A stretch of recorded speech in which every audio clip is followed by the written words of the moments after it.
Hello, ladies and gentlemen. It's Pasta Jardula from the Convo Couch. And with all the craziness going on in Venezuela, we thought we would break it down for you on where your Democratic candidates stand on this very touching issue.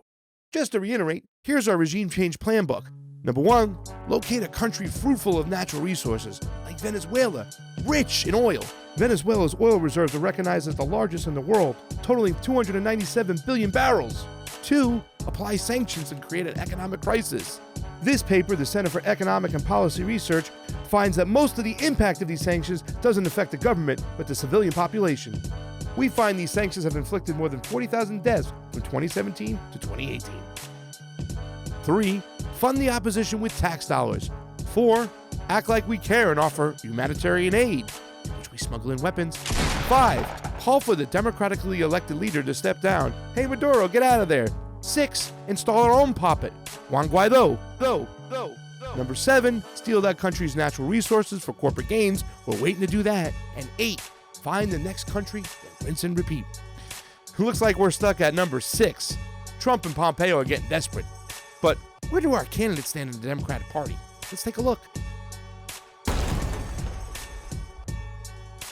Let's start off with the platitude bullshitters. Senator Amy Klobuchar says, I support Venezuelan people restoring democracy. What does that even mean? But don't worry, neo-libs. She supports military intervention after all.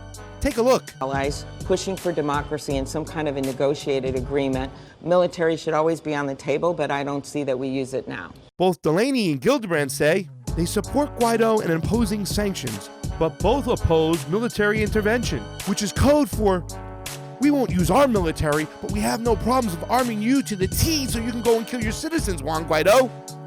There's even more from Kristen Gillibrand.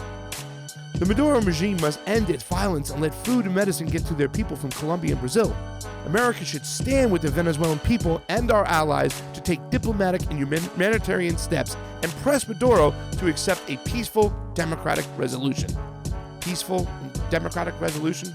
Yeah, just give up your seat of presidency that you were democratically elected for and go away. Next, we have the bullshitters. PDB calls for free and fair elections so the Venezuelan people can determine their own future. Another one. Another one. Another one. Another one. Another one. I mean, what does that even mean, Pete? Does this guy ever say anything of a value, or is it just always platitudes and bullshit? Hey, Pistol Pete, even Jimmy Carter said this. As a matter of fact, of the 92 elections that were monitored, I would say that the election process in Venezuela is the best in the world. And here's Pistol Pete on CNN, spewing more bullshit and talking in circles. What's your take on the situation in Venezuela right now? And if you were in office, how would you respond to this crisis? Well, the situation in Venezuela is highly disturbing, and I think that the Maduro regime has lost its legitimacy. That's why it's not just the U.S., but 50 countries that have declined to recognize the legitimacy of that regime.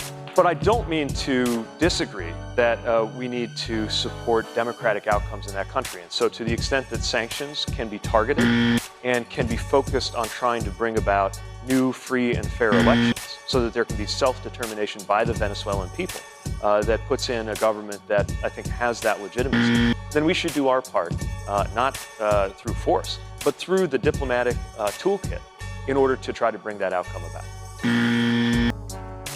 And next we have Senator Cory Booker, and he said this: Maduro is alarming to me on many levels. Really, Cory? Maduro's alarming to you on many levels, like there's like bells going on in your head? Because that's just platitude. It means nothing. Great job, Elizabeth Warren, is what I said when I saw this. Elizabeth Warren opposes sanctions and military interventions. Because make no mistake about it, sanctions kill. And this was a great example of Elizabeth Warren sticking her head out for something positive. I mean, first it was, I'm going to relieve student debt, and then this. But then, I saw this on Elizabeth Warren. We provide humanitarian aid. We make it clear that we know that Maduro is a dictator and does not have our support. We join our allies in supporting the opposition, but we do not threaten military intervention. Elizabeth, that's manufacturing consent. And once again, you prove that you stink on foreign policy. Next, we have the worst of the worst. Ladies and gentlemen, I give you Kamala Harris. What's happening in Venezuela is a crisis. The people who have fled Maduro's regime deserve safety and protection. As president, I would immediately extend TPS status to Venezuelans. It's the right thing to do. America must show moral leadership in this hemisphere. In this hemisphere, like the way we go around with our imperialistic mentality.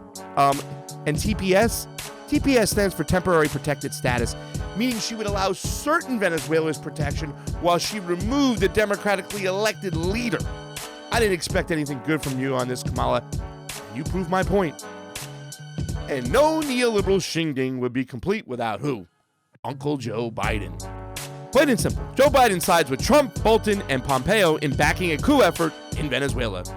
Doesn't surprise me, Joe. Here's Uncle Joe back in the days talking about why he trusts Bush and Cheney when it comes to Iraq. Considered in the context of the president's speech this week and his address last month to the United Nations General Assembly, this resolution, though still imperfect, deserves our support, and let me explain why. First, the objective is more clearly and carefully stated. The objective is to compel Iraq to destroy its illegal weapons of mass destruction and its programs to develop and produce missiles and more of those weapons. President Bush did not lash out precipitously at Iraq after 9/11. He did not snub the UN or our allies. He did not dismiss new inspection regimes. He did not ignore Congress. At each pivotal moment, he has chosen a course of moderation and deliberation, and I believe he will continue to do so. At least that is my fervent hope. I wish he would turn down the rhetorical excess in some cases, because I think it undercuts the decision he ends up making. But in each case, in my view, he has made the right, rational, and calm, deliberate decision. Next, we have the good ones. First up to bat, Andrew Yang. Andrew said this: Venezuela is on the verge of becoming a failed state. Sanctions, which would hurt the people, aren't helpful, nor is talk of military intervention. The goal should be free and fair elections in Venezuela's self-determination. The U.S. should not be in the business of regime change. B+, Andrew Yang. I would have given you an A, but you failed to recognize that they did have free and fair elections just recently. Okay, here comes Bernie. Bernie Sanders said free elections, not regime change. Bernie Sanders has always been on the forefront of this stuff. He's always been talking about regime change and our military budget. So he does get an A- because he did also mention that we need free, fair elections. Hey, we need free, fair elections here in the United States. So I'm satisfied with the results of these elections, and I think we should honor them. Bernie Sanders also said in a tweet, we must learn the lessons of the past and not be in the business of regime change or supporting coups, as we have in Chile, Guatemala, Brazil, and the DR. The U.S. has a long history of inappropriately intervening in Latin American nations. We must not go down that road again. Now, Bernie Sanders has always been on the forefront of this stuff. He gave examples. He's talked about the Iran situation to Congress. He's talked about these regime chores over and over again. Once again, I'd like a little bit better language as far as their elections. They have a better election process than us, but still, A- for Bernie Sanders. And next, we have our winner. You know who it is, the non-regime change candidate, Tulsi Gabbard. Tulsi said this: U.S. should stay out of Venezuela. Hands off Venezuela. She's the only one who's unequivocally said, let's get out of there. We shouldn't do anything. We should respect the results of their elections. Here she is with her latest video. The neocons, neolibs, and mainstream media are all singing from the same song sheet, saying, we want war. We need more war.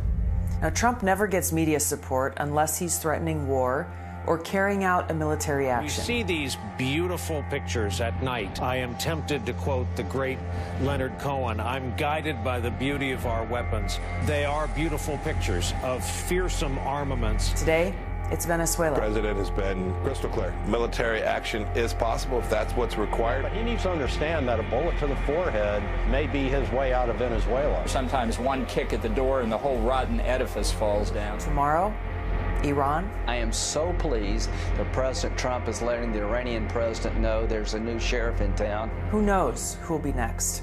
It's no wonder that North Korea won't give up their nuclear weapons. Now, as Commander-in-Chief, I will end these counterproductive, wasteful regime change wars and work to end the new Cold War and nuclear arms race and use our precious resources to care for the needs of the American people. Man, I can't wait for her to be on Bernie's staff. Anyways, that's the breakdown from Convo Couch. I'm Pastor Jardula. Make sure you like, share, and subscribe. This was Venezuela and When the Candidates Stand. We'll see you soon.